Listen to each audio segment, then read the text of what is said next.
గాంధీ గారు నమస్తే అండి.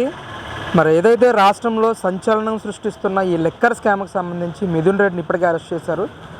మరి ఆయన ములాఖత్ అవ్వడానికి వెళ్ళిన దిరెడ్డి రామచంద్రారెడ్డి కానీ మార్గాన్ని భరత్ కానీ మాట్లాడుతూ ఉన్నారు మీడియా ముందుకు వచ్చి. ఏ పాపం తెలియని నా కొడుకుని అనవసరంగా అరెస్ట్ చేశారు, వసతులు కూడా కల్పించట్లేదు ఈ ప్రభుత్వం, కక్షపూరితంగా వ్యవహరిస్తూ ఉంది, కావాలని నా కొడుకుని అరెస్ట్ చేశారని చెప్పేసి మాట్లాడుతూ ఉన్నారు. ఏంటి అసలు ఈ లిక్కర్ స్కామ్ మీద కానీ పెద్దిరెడ్డి గారి వ్యాఖ్యల మీద కానీ ఏ విధంగా రియాక్ట్ అవుతారు? అందరికీ నమస్కారం. అయ్యా పెద్దిరెడ్డి గారు, నువ్వు మాట్లాడే మాటలన్నీ ఒక దుబారా మాటలుగా ఉండి మాలేసుకొని ఉండవు. నువ్వేమన్నా అనాది కాదు. నువ్వు మాట్లాడే మాటలు జైలు దగ్గర నిన్న ఎటువంటి మాటలు మాట్లాడుతున్నావు అంటే, అసలు ఈ రాష్ట్రంలో మీ లెక్కర దాగి ఎంతమంది చనిపోయారు, ఎంతమంది కిడ్నీలు పోయినాయి, ఎంతమందికి ఏమైంది మీకు తెలుసా? లెక్కలు తెలుసా? ఎంతమంది చనిపోయారు అనుకున్నారు మీరు? మరి చంద్రబాబు నాయుడు గారిని ఇప్పుడు మీ అబ్బాయి జైల్లో పడేటప్పటికి నువ్వు పెద్ద ఇదిగా మాట్లాడుతున్నావు.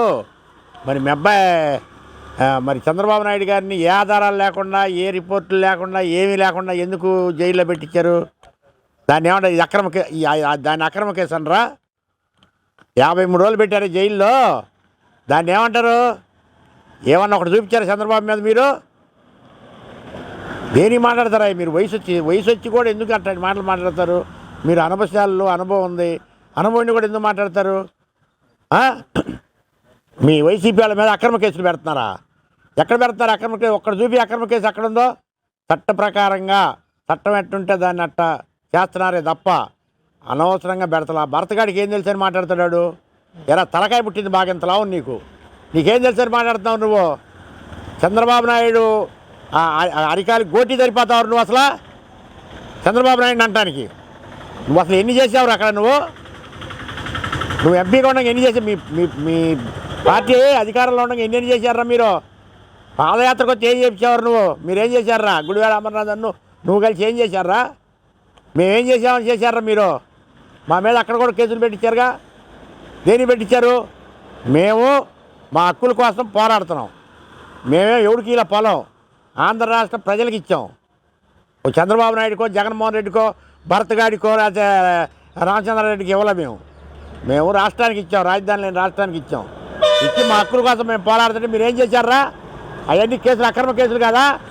దద్దమ్మలారు ఇప్పుడు కూడా తిరుగుతున్నారు కోర్టుకు. మేము నీ కొడుకు నొప్పి తగిలేటప్పటికి నీకు అంత బాధ వేసిందా? చంద్రబాబు నాయుడు 53 రోజులు ఉంచారు మీరు. దోమలు కొడుతూనే తెరయమని అడిగితే ఆ రోజు ఏమన్నారా మీరంతా? కొడాల నానిగాడు ఏమన్నాడు? దోమలు కొట్టగా రంభ వరసలు వస్తారా అని అడిగారు మీరు. ఒక్కటన్నా మీరు సబ్జెక్ట్గా మాట్లాడుతున్నారా పెద్దిరెడ్డి రామచంద్రారెడ్డి గారు? సబ్జెక్ట్ లేని మాటలు మాట్లాడుతుంది. నేను ఏమంటుందా రోజా? ఇంతవరకు రోజా నేను ఎప్పుడేమల్లా ఏమమ్మా నువ్వు కడుపు కారం తింటున్నావా, గడ్డి ఏమైనా తింటున్నావా అంటే మీ 11 మంది కూడా నీ కొడుకులేనా ఎమ్మెల్యేలు? ఎమ్మెల్యే నా కొడుకులు అంటున్నావు, పనికిమాలి నా కొడుకులు అంటున్నావు నువ్వు. ఇప్పుడు ఆయన కూడా నీ కొడుకేగా. జగన్మోహన్ రెడ్డితో సహా 11 మంది కూడా నీ కొడుకులేగా. సిగ్గుండాలమ్మా మాట్లాడతానికి కొద్దిగా. మనం ఏం మాట్లాడుతున్నాం, భాష ఏంటా, యాస ఏంటా అనేది ఆలోచించుకొని మాట్లాడుకోవాలా. అంతేగాని నీ ఇష్టానుసారం మాట్లాడితే ఎట్ట కుదిరింది? అంటే ఈ మద్యం లిక్కర్ స్కామ్ మీద భరత్ గారు నిన్న మీడియా ముందు మాట్లాడుతూ రాష్ట్రంలో 2019 నుంచి 2024 వరకు మద్యం అమ్మకాలు బాగా తగ్గాయి, ఆదాయం బాగా పెరిగింది, ఇంకెక్కడ స్కామ్ చేసి ఉంటారు అని చెప్పేసి అడుగుతున్నాడు ఆయన. మరి ఎందుకు పెరగదు మద్యం ఆదాయం? మరి మీ సొంతగా అమ్ముకోవటమే. మీరు ఎక్కడైనా సరే డబ్బులు లేకుండా మీరు మద్యం అమ్మారా? ఇప్పుడు ఫోన్పే మీద డబ్బులు అమ్మారా మీరు? మద్యం అమ్మలేదు, దొంగసాటుగా అమ్ముకున్నారు, చాలా అమ్ముకున్నారు మీరు. అది ఎక్కడ పబ్లిక్ చేశారు మీరు? రికార్డెడ్ ఎక్కడ ఉంది? రాష్ట్రానికి ఆదాయం వచ్చిందా? అప్పుడు ఇవాళ ఆదాయం లేదా? ఇవాళ ఆదాయం పడిపోయిందా? మీరు రాష్ట్రానికి ఆదాయం చేశారా?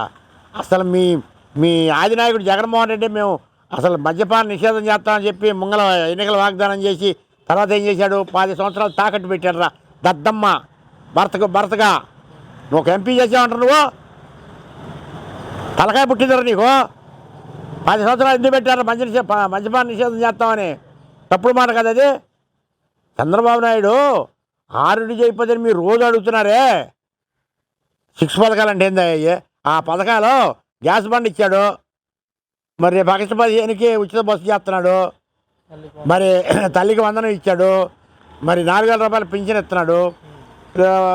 రేపు మాపటో రైతుకి వేస్తున్నాడు, అన్నదాన సుఖీభావ వేస్తున్నాడు. ఇంకేం వేయాలి నీకు? పెట్టి పనికి మళ్ళీ టైటిల్ లీడ్ కూడా తీసేసాడుగా. ఇంకేం కావాలరా బాబు? ఇంకేం చేయాలా? ఇంకెన్ని చేయాలా? నాకండి మళ్ళీ మొత్తం పెట్టారు, మీరు ఎత్తేసినవన్నీ మళ్ళీ పెట్టించి ఎక్స్ట్రా పెట్టించాడు. దమ్ము ధైర్యం గల ముఖ్యమంత్రి అంటే చంద్రబాబు నాయుడు. మీరు 10 లక్షల కోట్లు అప్పు చేసిపోయినా కానీ ఆయన రాష్ట్రాన్ని నిలబెడుతున్నాడు. అంటే అయితే ఈ లిక్కర్ స్కామ్లో బిగ్ బాస్ ఎవరంటారు మీకున్న అభిప్రాయం మేరకు? బిగ్ బాస్ ఎవడా? జగన్మోహన్ రెడ్డి. ఇంకా బిగ్ బాస్ ఎవరు అంటారేంది? ఆయన లేకుండా ఎవరైనా పని చేశారా? ప్రతివాడు ఆయన కనుసరణలోనే మెదిగారు.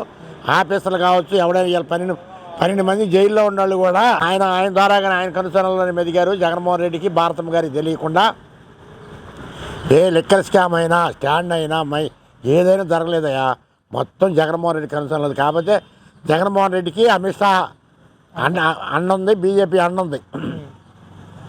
అందుకని ఆయన జైల్లో ఇట్లా, ఆయన బెయిల్ రద్దు చేయట్లా. అదే లేకపోతే అమిత్ షా లేకపోతే ఎప్పుడో జైల్లో వేసేవాళ్ళు. అదే కోర్టులు కూడా సమన్యాయం చేయట్లా. పెద్దల మాట ఉంటుంది, పెద్దడికి ఒక న్యాయం, చిన్నడికి ఒక న్యాయం చేస్తుంది. కోర్టులు కూడా నమ్మశక్యం కావట్లా. కోర్టులు కూడా ఎందుకంటే పెద్దడికి ఒక న్యాయం, చిన్నడికి ఒక న్యాయం, సమన్యాయం లేదు. చట్టాలు కూడా లేవు. బెయిల్ వచ్చంటే కింద కోర్టు బెయిల్ అయిపోతే పై కోర్టుకి వెళ్తే బెయిల్ ఇస్తున్నారు. మరి అదే చట్టంగా అక్కడికి వెళ్ళినా ఇక్కడికి వెళ్ళినా మరి ఇంకా చట్టాలు లేవు, గిట్టాలు లేవు. ఉన్నవాడికి ఒక న్యాయం, లేనివాడికి ఒక న్యాయం. అందుకనే భారతదేశం కూడా అరాచకానికి తయారైంది. ఈ కోర్టు నడకలను బట్టే అరాచకానికి కూడా తయారైంది. అది నేను